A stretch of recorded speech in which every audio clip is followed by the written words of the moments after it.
on the RSN 927 Vault. It is great to have your company once again as we open up the vault and relive a memorable moment of Australian racing. And with the Caulfield Cup, the feature this week, it's timely to look back on one of the most remarkable wins and one of the most remarkable springs we saw put together by the star Kiwi mare Ethereal and her trainer Sheila Lax and jockey Scott Seamer. And it's fitting because we have the Ethereal Stakes named in her honour on Caulfield Cup Day on Saturday as well. It's great to have a chat to Sheila Laxon this morning. Morning, Sheila. Are you well? Yes, I'm very well, Michael. And you? Very well indeed. It's hard to believe it's 20 years ago this year since your mighty mare captured the Caulfield Cup and went on to win the double in the Melbourne Cup. Scary, isn't it? How time flies, and gosh, it's just galloped away in between times. It was a remarkable spring carnival. She stamped herself in the winter, winning the Queensland Oaks. But can you remember the preparation after that, leading into firstly the Caulfield Cup, because you gave her a lead-up run in the Yalumba Stakes just a week before, so it was a quick backup. Was that always the plan? Yes, it was. It was just a case of plotting a path to get her to, the Caulfield Cup in the best possible way for her, because she was a horse that didn't race very often. And if you note, there was she raced from the Caulfield Cup and then just went straight into the Melbourne Cup, which really worked well. But she wasn't one that you could really hammer the work into. So we plotted the path that we thought this would be the best way to go, and I was really happy with her performance that day. Well, she finished third behind Northerly, which is always a great form line heading into a handicap when you dropped to 50 kilos in the Caulfield Cup. What was the build-up like for you? You were carrying the hopes of a nation, New Zealand, on your shoulders. What was the confidence like? Were you nervous? Can you remember how big that build-up was? Well, I know I was really concerned because she wasn't really thriving when she first went over to Maston Lodge, and I was quite light on her work just because she wasn't doing that well. But as soon as she won the Caulfield Cup, you wouldn't believe the difference in her. She really, I was able to pack the feed into her and do the work that I needed to. And looking back on it, really, I don't know how she won the Caulfield Cup, given that she had such a light preparation going into it. And it was a brutally run Caulfield Cup that year as well. And Scott Seamer hit the front at the top of the home turn, so she was there to be run down. She was indeed, and what a tough, tenacious mare she was. She would never give up, however unfit she was or whatever was thrown at her. But she just was.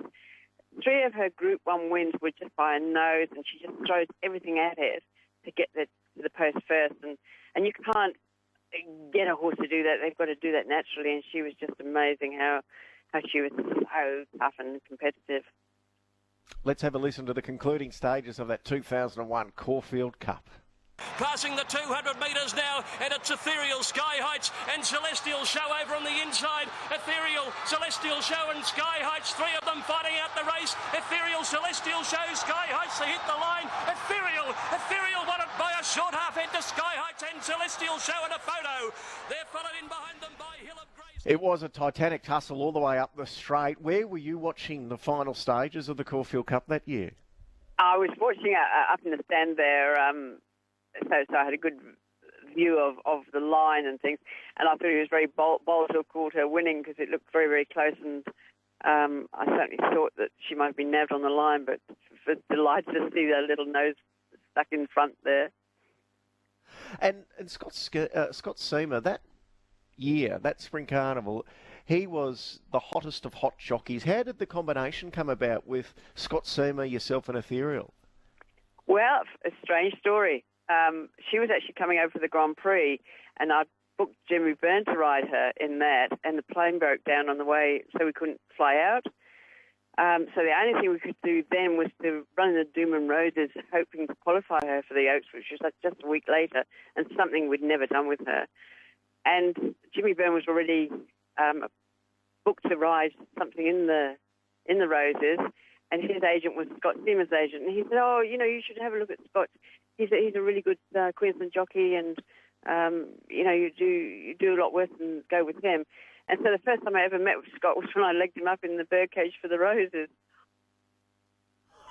And the rest, as they say, is history. I bet Jim Byrne's not too happy about how that sliding doors moment worked out.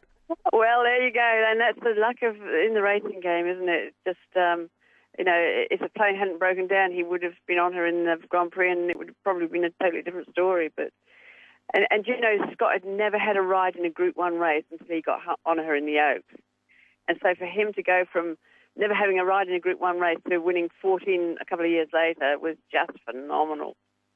And he seemed an Iceman. It seemed that the pressure didn't get to him, especially heading into that year's Melbourne Cup. No, he was pretty laid back, but cheap did he do his homework. He would he walked that track 3 times, and again on the morning when it rained, just to see exactly where he needed to be, and he was just so thorough and so determined to make every opportunity count. And I take my hat off to him because he certainly made it happen.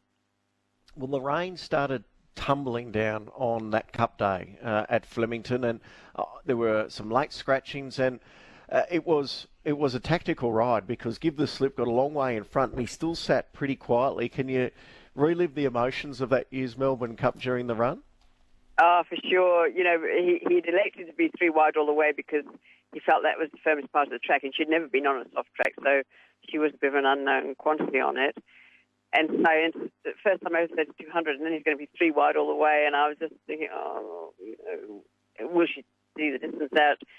And even when they straightened up, Give it just shot away, and it didn't look like she was really travelling on or not. And he waited so long, and the next minute he pushed the automatic button, and she went into overdrive and just laid him up the straight. It was just an enormous ride, and it just showed how much he could gauge what he had to do to get there like he did. It was fantastic. Can you describe what that feeling was like? Because, in the record books, the first official female trainer of a Melbourne Cup winner, it was a history-making moment. It was indeed, and funnily enough, at the time, because you're so immersed in your horse and you're training them to be as competitive as they can be in those races, when she kicked away like she did, it was enormous relief to think, oh, good, I got her there, as best as I could, and it's worked.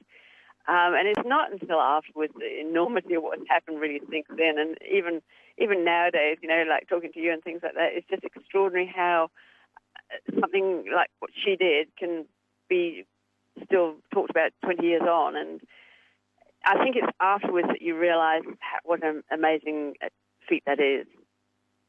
Well, it's an amazing story that will forever live on in Caulfield Melbourne Cup history. Here is Ethereal completing the double in 2001.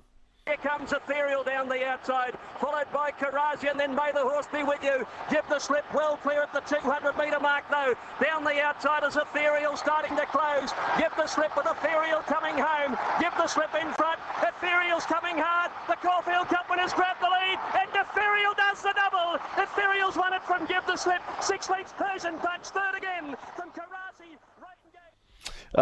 Beautifully summed up there by Greg Miles. And from that moment, did your life change, Sheila? Oh, absolutely, absolutely. It's when you're in the horse industry, you don't appreciate people outside the horse industry know exactly what's going on. And a couple of days later, I went to the local shopping mall to get some stuff for my daughter, and I had about 30 people following me around trying to get my autograph, and I would just come from the stable, so it was looking really scruffy. And I think that was when it really hit me. Crikey, I can't go anywhere and they won't know who I am. But it is. It was just amazing, and it changed my life completely because I ended up living in Australia after that the following year, and sort of gave up what I'd always done on the farm in New Zealand, etc. It really changed, what opportunities I had from there on in. And Ethereal herself, what type of character was she? She was the sportiest little brat of all time. And I just went along with whatever she wanted to do. And, she was always in control. If she wanted to not be caught, or if she wanted to, she used to do this incredible strut where she'd stamp like the Germans, and she'd do that. Funnily enough, she'd do that in the Caulfield Cup. If you look at the parade beforehand, it's as if she knew the cameras were on her, and suddenly she did the strut as they were leading around before the Caulfield Cup. And she was just she knew what she was there for. She was such an intelligent horse. But really, you had to let her do her own thing. And I remember that was what I told Scott when I first met him and legged him up. I said, "Now listen, just let her do what she wants to do. If she wants to chuck her head around, let her do that." So he must have thought, what on earth is this lady talking about? But anyway, he did the right thing. He let her be in charge, and she duly performed as she wanted to. And she's still living a wonderful life at age 24 back home in New Zealand. Yeah, she is. She's living on the most wonderful stud over there, Penkara stud, and apparently she's looking after the babies from their weans and things like that. So she's probably giving them some very good advice. And it was lovely a few years ago when her granddaughter actually won the race named in her honour, the Ethereal Stakes a few years ago, Eleonora. So that was a great little moment for the family as well. Sheila, it's been so good to catch up with you. I'm glad to hear that you're doing well up in sunny Queensland, loving life, and no doubt, unfortunately, you won't be able to get to Flemington for this year's Caulfield or Melbourne Cup or Caulfield for the Caulfield Cup, but you'll be watching and cheering on with great memories of Ethereal, no doubt. Of course. No, I'm looking forward to it. I've always, the carnival down there is so exceptional. It's so great to be part of it. So we'll watch from afar and wish you all the very best. Good on you, Sheila. Great to catch up. Another legendary moment of the Caulfield Cup and the Melbourne Cup. Ethereal doing the double in 2001.